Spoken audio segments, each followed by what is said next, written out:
Hello, welcome to the podcast. Today we're going to discuss eclipses. What are they? Why are they important? And specifically, what can we do with them, or what can we watch out for? And why? Because it's eclipse season. We had an eclipse 2 days ago on the 7th, maybe the 8th, depending on where you're at on the planet. And then the next one for this season is going to be on the 21st of this month. So what are eclipses and why are they important? That's what we want to look at today, and specifically a little bit about the ones that we have in this particular month. Because eclipses, if you follow astrology at all, you get eclipse season twice a year, and people tend to make a big deal about it. And so I wanted to take a look at this stuff today because in my eyes, there's a lot of, I don't know if miscommunication is the right word. Definitely not fear-mongering, but people tend to make a lot bigger deal about them sometimes than they need to, or put a lot more fear into them than I feel is necessary as well. But let's discuss them, get an understanding of what they are fundamentally, and then also conceptually, and how they affect us. So what is an eclipse? Well, if we look at the orbit of the moon around the Earth, it kind of sits at a diagonal to the ecliptic. The ecliptic is the plane of the sun and the Earth that they sit on, and kind of a horizontal line. So if the orbit of the moon is diagonal to that means it's going to cross through the ecliptic 2 times during its orbit. Once in front, once kind of in back. Or it doesn't have to be front or back, I guess, but just once going kind of above the ecliptic and once going down below as it rotates or as it orbits around the Earth. And so as the sun moves, or the Earth moves around the sun, then the orbit for the moon is slowly going to rotate where it hits the ecliptic as it moves. And so at twice a year, it will hit a spot. We call these the nodes. The ascending node, which is the north node, or the descending node, which is the south node. When it hits these points, that is a spot specifically on the ecliptic where it will pass either in front of the sun or where the Earth will pass, or rather it will be directly behind the Earth relative to the sun. So effectively, either the sun is blocking out the moon is blocking out the sun relative to the Earth, or the Earth is blocking out the sun relative to the moon. And then that's what causes the eclipse. And what that ultimately does is you get a darkening effect. In the case of a solar eclipse, which is where the moon passes in between the sun and the Earth, the moon is effectively just moving in front of the sun, and you get this. In a total eclipse, you would get the sky going completely dark. In a lot of cases, you'll get a partial eclipse where the moon will kind of pass in front, but not completely, where it maybe slightly dims the sky. Sometimes you'll get the annular, which is where you kind of get that ring of fire kind of around the moon once it's in the very center because it's a little further away, and so on. And then a lunar eclipse, you would get this the same effect, but instead of it passing in front of the sun, obviously it's the Earth casting a shadow on the moon. And so you can, from that, you can get a blood moon. You can also get a total darkening of the moon through the shadow, or as well as partial. And the partial eclipses tend to come as they come because as the moon is getting close to the ecliptic, it doesn't pass on a direct hit, so to speak. It's kind of in a range. So the closer it is to the nodes, the more exact the eclipse will be. The further from the nodes, the more partial it will be. And so what we see with this, though, is from an astrological perspective. The only way we see eclipses on a chart is when we have a full moon or a new moon near the nodes. It's within about 15 degrees typically, might be slightly more, but it's around 15 degrees. And like I said, the closer you get to the nodes, the more exact and more kind kind of intense it will become. So there's two things with this. Number one, that means eclipses are going to be either a new moon or a full moon cycle. And number two, we have to understand the nodes and what that represents. Because you can have a new moon or a full moon at the south node. You can have a new moon or a full moon at the north node. And both of those represent different things. Because if we think about it, again, astronomically, the north node is where the moon is now moving up above the ecliptic. And the south node is where the moon is now moving down below the ecliptic. So we want to take all these things into account. So first, let's start with the new moon, full moon. Conceptually, what does that represent? Well, new moons it's a beginning. It's something new. It's the ending of a cycle, the beginning of another. So when we think of a new moon, right, astrologically, if it's a new moon that's an eclipse, what do we get? It's a solar eclipse, right? Because the moon is now moving in front of the sun. So when we have a solar eclipse, we always want to think of it as a new beginning, a new ending, or rather the ending of a previous cycle and the beginning of a new one, but with some level of intensity charged through the nodes. On a full moon, it's the culmination of a cycle. It's the highlight. It's the peak. It's kind of like if you planted seeds, this is now where the seeds bear fruit. And so with a lunar eclipse then, you get this full moon with the nodes. And so it is the kind of culmination of something that we now have to take into account. So then what are the nodes specifically? Well, the ancient astrologers tended to see the nodes as malefic. I think in Vedic astrology, they also tend to view them as malefic. And malefic does not mean evil, but more it means, I would say a better word for it might be challenging. There's a harshness to it, a difficulty associated with it.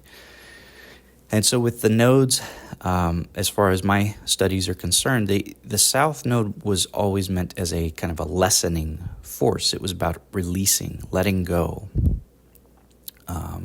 It tended to deplete things when it was nearby. And so when you have a new moon or a full moon near the south node, there tends to be a letting go, right? You have a cycle that's about letting go. And if it's a solar eclipse, it would be a cycle that's about letting go of something and beginning a new path, right? If it's near the north node, though, what does the north node represent? The north node represents its increase. If the south node is decrease, letting go, the north node is increase, its gain, it's to acquire. But it's not a Jupiterian kind of acquire. It's a little not so nice and fuzzy. It tends to be more like a ravenous hunger, where there's a sense of, I don't feel fulfilled by getting this thing, so I keep wanting to get it. And so it can be all-consuming if you're not careful with that kind of attitude.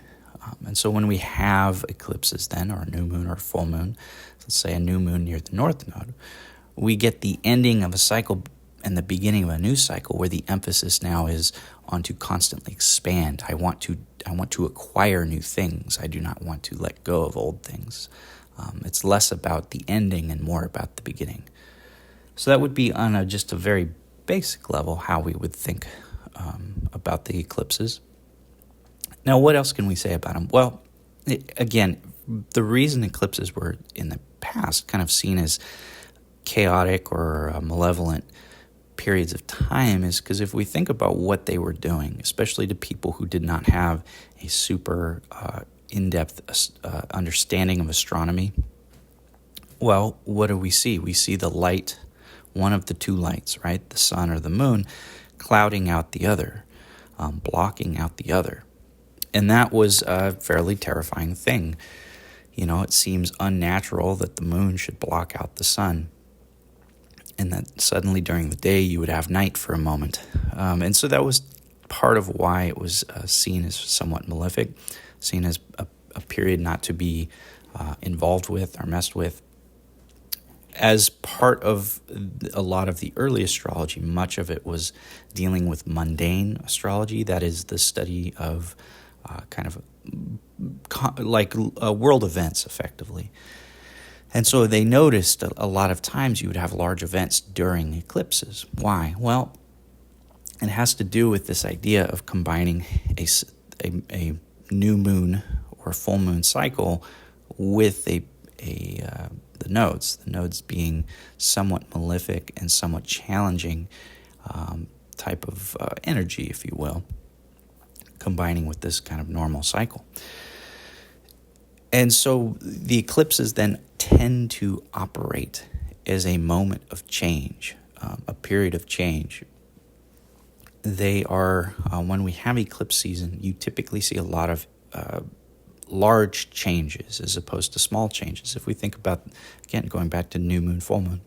New moon is the end of a cycle, which means the beginning of a new one, which means something new is beginning. It's a change, right? It's a pivot to the next thing. When you involve the nodes, though, it becomes a much more major piece of that. Now, another thing about the nodes is they are often considered associated with fate or karma. I believe in Vedic astrology. I haven't studied that enough to speak on it personally, so I won't go with that. But fate, I know a lot of evolutionary astrologers look at the nodes as far as past lives and things like that. I don't ascribe to that personally. But they do seem to line up with a lot of the dynamics of where we're going in life in almost a more deterministic sense. And that idea between determinism and free will is definitely a conversation for a different day, which I do hope to discuss one day. But for now, we can ignore it. But yeah, the nodes do seem to kind of line up with major events in our lives a lot of times. And they do seem to line up with things that pull us or push us in a direction we almost were meant to go. There's a fatedness that seems to be associated with them in many ways. But the nodes, I in my own studies of birth charts, I found that the nodes really show kind of one of the key ways in which a life is really meant to go in some ways, kind of a thing we were almost here to learn, to experience. A challenge, if you will. And so it's not that we always have to focus on them or anything else, but they definitely do seem to crop up in our lives and constantly pull us back to them. So going back to the eclipses then, what are they? They're moments of change, in short. They're moments of change, high-powered change. It's much more quick than I would say a typical kind of slow change we see with the lunar cycle. They tend to represent large changes in a more condensed period of time. So what is the window of time then that we would consider? Well, it's going to be between 2 to 4 weeks prior. I personally tend to go with 2 weeks on the shorter side. 2 weeks prior, the weeks in between, since they tend to come in sets of 2, and then the 2 weeks after. I look at it as kind of the eclipse window, the eclipse period, because that would give you effectively half a lunation cycle prior and then half a lunation cycle after the last one. Now, eclipses can come more often than 4 times a year. Like I said, they tend to come 2 eclipse seasons because as the moon goes above or below the ecliptic, or rather as the Earth rotates around the sun, the ecliptic is kind of also shifting, right? Or the way the orbit of the moon is kind of shifting. And so if we looked at an astrology chart, the nodes would slowly move, but then the sun obviously moves around the zodiac as it goes, and so it will hit both the north node and the south node over the course of the year. And so you will get eclipses when it's around that point, since you need a full moon or new moon. So we have two eclipse seasons per year. Right now it's currently in the kind of end of winter, beginning of spring, and the early fall, since they are in the Virgo Pisces axis, or end of summer, I should say. And this is because of where the nodes are. Right now, the north node is at 18 degrees of Pisces, which means the eclipses are going to be happening around that point. So what does that mean for us then does it mean for us? How do we interpret this? Well, it means most importantly, like any other transit, any other thing in astrology, you always want to look at your own chart. And if you don't know how to look at your own chart, go to astro.com. They have a free, you can get a free birth chart, be able to look at. There's actually quite a few websites, AstroSeek, Astro Charts. I know there's more, but there's plenty of places you can view a birth chart for free. Interpretations are a different thing. Personally, I don't trust a lot of the web interpretations because they tend to not be very specific to your chart. They tend to just be broad, based on certain positions. But regardless, if you don't know how to look at your chart, go to one of the free websites, put in your birth info, and it'll give you your chart. From there, you would want to look at, where do I have planets in Virgo or Pisces? Because that's where the eclipses this month are happening. So if you have nothing in Virgo or Pisces, the next place you'd want to look is Gemini or Sagittarius, because those are the mutable signs, those four. And so if you have planets in any of the mutable signs, they will be either conjunct, potentially, opposite, or square the eclipse. And anything in the kind of harsh aspects, as we would call them, the squares and the oppositions, as well as the conjunction to a lesser extent, tend to be more potent in their activity. I have found the trine and the sextile tend to be a bit softer, more comfortable. But if they're in a harsher aspect, it tends to be a bit more challenging, a bit more noticeable in terms of when we see effects. So you would look and you would see, okay, do I have planets in those signs, for one, and then number two, do I have them near the eclipses? So where are the eclipses specifically? As I said, the north and south node are at 18 degrees of Pisces and Virgo, respectively, with the first eclipse having been at 15 degrees of both Pisces and Virgo. It was a lunar eclipse, so the moon was in Pisces at 15, the sun was at Virgo at 15.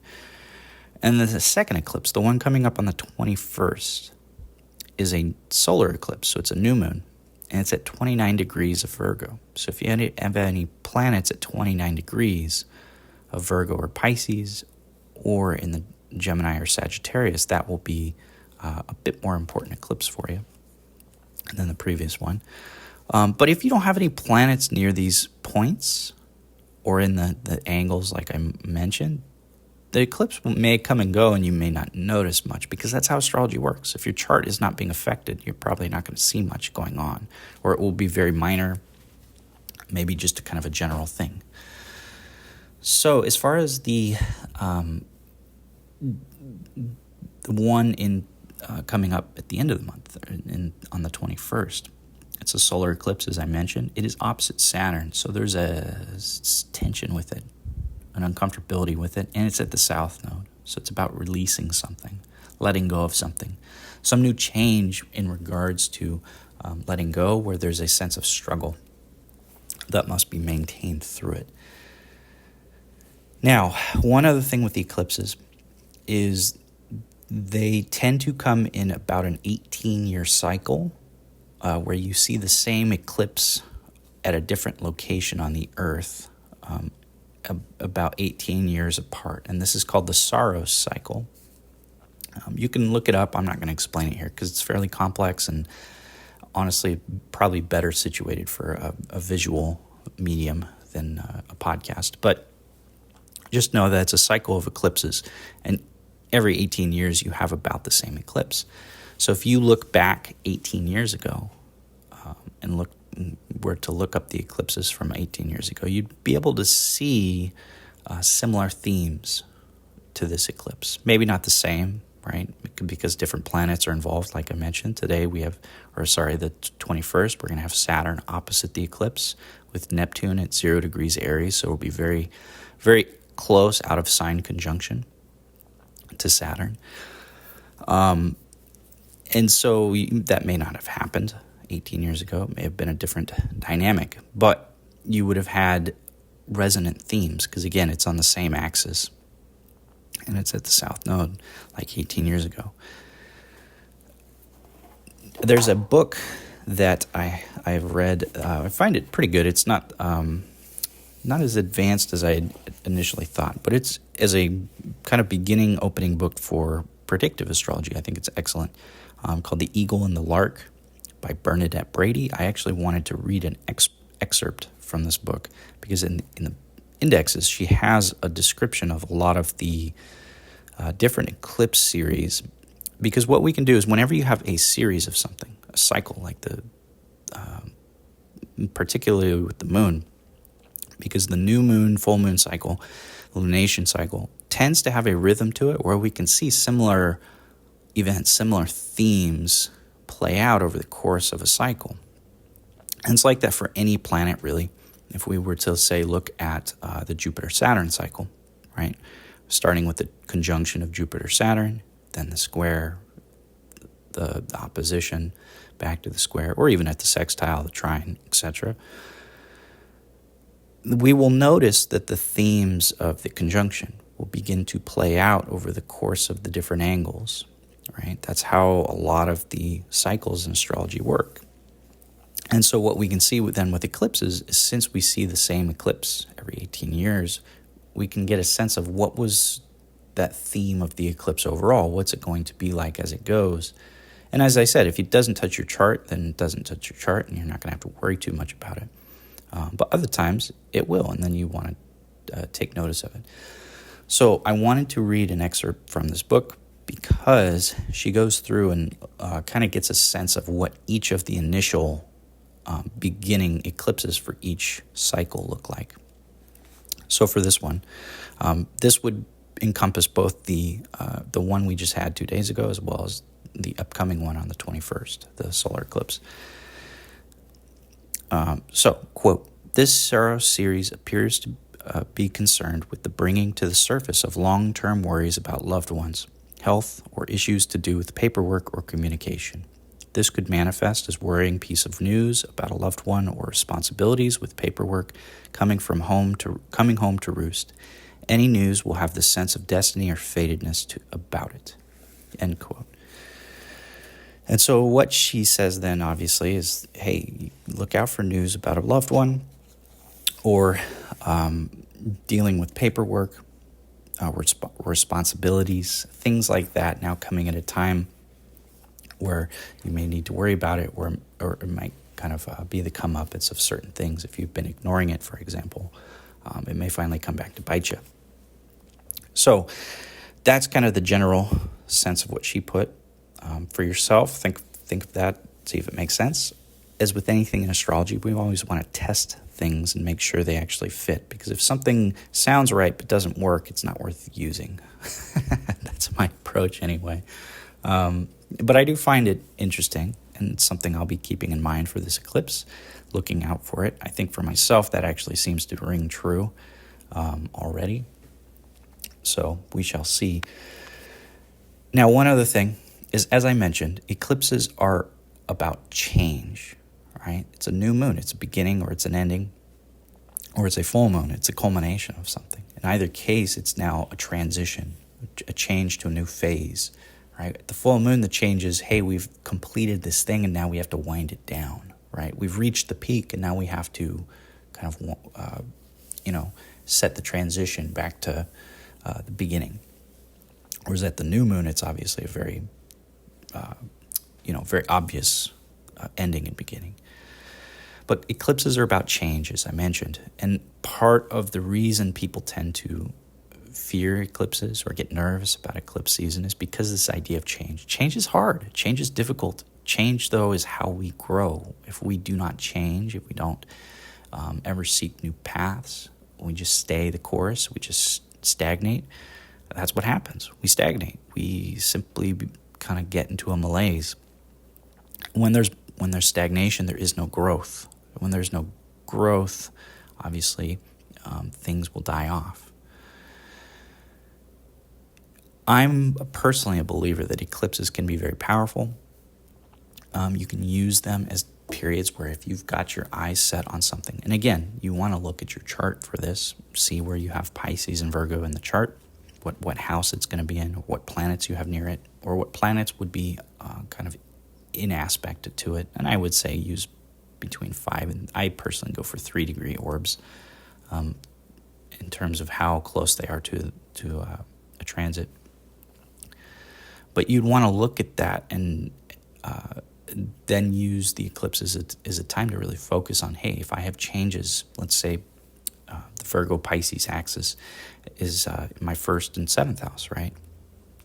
And that would be dealing with things of the self or things of partnerships, right? Maybe that's a time when you want to make a change in a partnership, whether it's a new relationship, whether it's a new, the ending of a relationship, or maybe it's some dynamic within the relationship you really want to change. You really want to,